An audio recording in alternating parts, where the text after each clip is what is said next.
A new Superman has made his way into the world, and it is time to rank all 7 Superman films from the worst to the best. Here we go.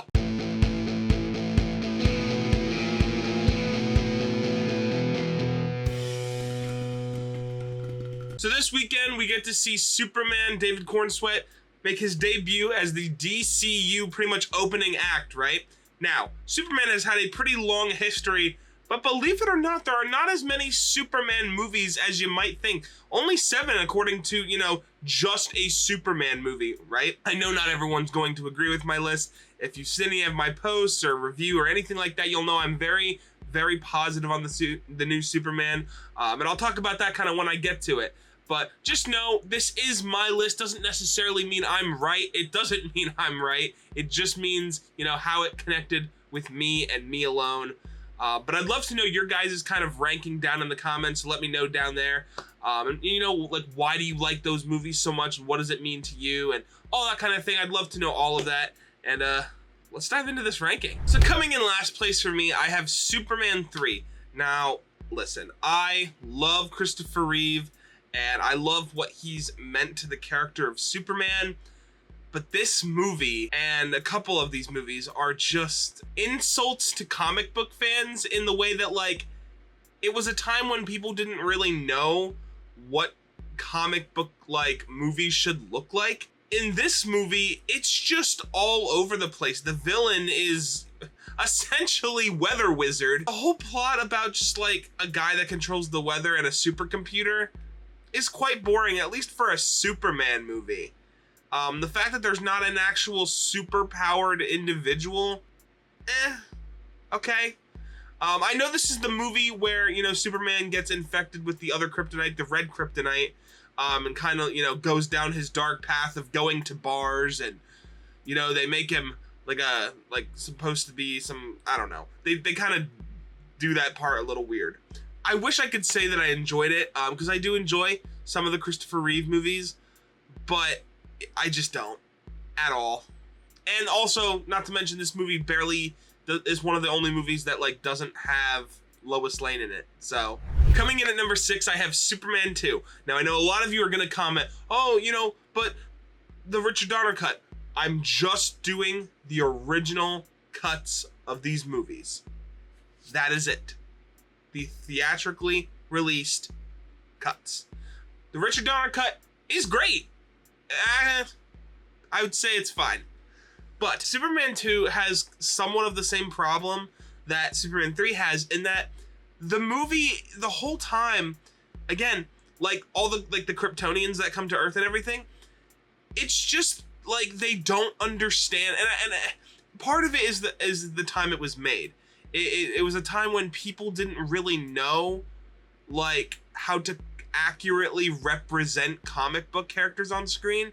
And while I appreciate them trying to make an adaptation, the way that they do it and the overreacting of everything becomes off so disingenuous to me. And it's very over the top. It's almost like you're watching a screenplay at a Broadway musical of Superman, when it's not. It's supposed to be taken seriously, and the whole time I'm just laughing about it. It's almost insulting, the things that they're saying in the movie, to try and get you to enjoy it. Yeah, I don't know. I love Christopher Reeve in this movie, but everything else can go. Coming in at number 5, I have Superman 4: The Quest for Peace. Now I know this is a lot of movie that some people don't actually like. This is obviously the last Christopher Reeve Superman movie, and this has a lot less of the issues that I was just talking about, where in this movie, it seems like they finally started to understand more about comic book, what adaptations should look like. And I also kind of quite like the idea of the story in this one of Superman just going around trying to end nuclear war. I think that's kind of a big power move that Superman would absolutely do. He literally has a net and gets all the missiles, which I will admit is kind of a goofy thing, but I'll let it go because it was the 80s. And that's another thing. They bring back Lois Lane in this movie. They work all great together. And quite honestly, I just have a decently fun time with this movie. I know it's not the best that Superman movies have to offer, but I don't mind it. At number 4, I have Superman Returns. I absolutely love Brandon Routh as Superman. I think he, I don't want to say he was a wasted opportunity, but he only got one movie, and obviously in the Arrowverse, but this movie is very good, and it's probably one of the more dramatized Supermans I've ever seen. It has that very 2000s like drama feel to it, which I will also say is somewhat part of the problem, because they overdo it a little bit, and at moments it's like, okay, like let's pick things up a little bit. I do like, the cast here, Lex, Lois, everything's great. And I like the idea of this being like almost like a legacy movie, where it's like, it's supposed to kind of be like, it's not technically supposed to be the same Superman as Christopher Reeves, but it's like in an alternate timeline where he was in like 2006. Like, it kind of follows the same principles, I guess you could say. It's a fun movie, and I think the CGI was, being quite honest, was pretty decent. For the time. The only issue I have, one of the bigger issues I have with this movie, is the S on Superman's chest. It's like a very plastic looking S that is not convincing at all, and that kind of takes me out of it sometimes when I see that. But it's a fine movie, and I don't mind watching it. At number 3, I have Superman the movie. Obviously, the first Christopher Reeves Superman movie, and this to me is just classic. This is before they really started trying to dive too deep into like the comic book, let's please all the comic book fans, and we don't really have any idea what we're doing. This was before all that, at least in my opinion. It's a very basic story. It's Lex Luthor, it's Lois Lane, it's, Lex trying to do his world-ending thing, and I will admit, I'm not the biggest fan of Lex Luthor in these movies, and, that might just be because I'm young and I didn't grow up with these movies necessarily, like when they were coming out, but I did watch these, at least the first one, when I was younger, and I don't know, like, it kind of comes off very one-dimensional to me. I like it, for the character of Lex, but as you get older, you start to realize, that's not quite as good as I thought it was. And that's the guy, like, I rewatched these literally just last week, and that's the kind of thoughts I was having while I was watching it. But that's enough negative talk for this movie, because it has tons of positive to talk about in terms of Christopher Reeves is probably one of the best, if not, closest best to being the best Superman, and just like his mannerisms and even just his facial reactions get me. They're absolutely wonderful. I love watching him just completely embody Superman.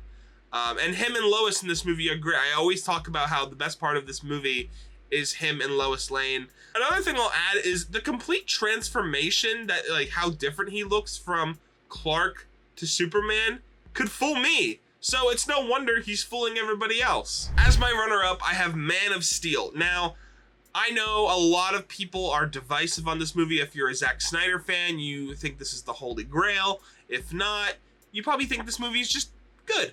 And I actually don't even think it's just good. I think it's, wow, like, I really enjoy that movie. And here's the thing.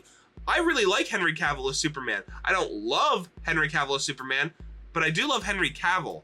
That's the thing. I think Henry Cavill, for me, his best role is in Mission Impossible Fallout, but that's a conversation for another day. I can appreciate the darker tone on Superman. It's funny because actually David Cornsweet, who is obviously the new Superman, just talked about how he really appreciates Henry Cavill's Superman and like the much more dark take on Superman. He thinks it's important to have both, and I completely agree. I think those, looking for a darker Superman, go back and watch the DCEU or the Zack Snyder universe. It will always be there. It's not going away anywhere. I think this movie is great. It has, the darker tones. I really like Zod in this movie as compared to like Superman 2.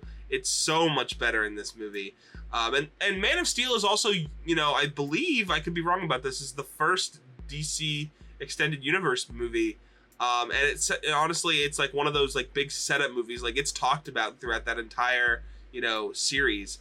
I have nothing bad to say about the movie. It's a great movie. At number 1, I have Superman 2025. Listen, I know I'm about to get flooded with comments that say, oh, that's just recency bias, you're paid. First of all, I'm not paid by any movie studio to tell you that a movie is good or bad.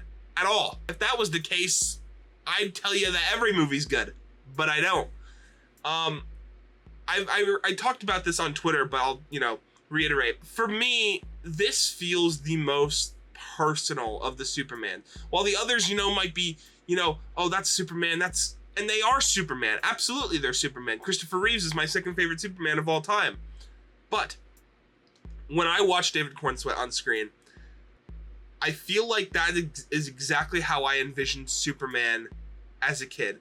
Throughout the movie, he will, instead of, focusing on like getting the last punch in, he'll be saving somebody. Like, I think he even saves a squirrel. And just visually, and the Lex Luthor in this movie, I was talking about that in my review of just about their ideologies and how they go back and forth in this movie. Also, the theme of this movie, like the actual like score, if you haven't listened to it, please, I think it's on Spotify now, please go check it out, because it's wonderful. I'm actually going to see this again tomorrow, and I'm more than excited.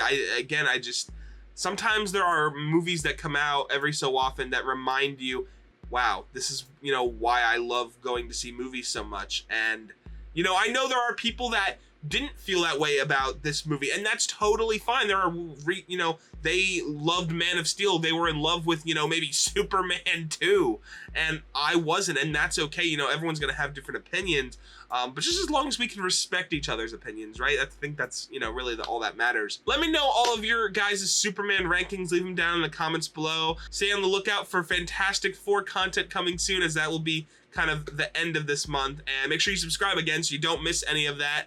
And I will see you guys in the next video. Peace, Colonels.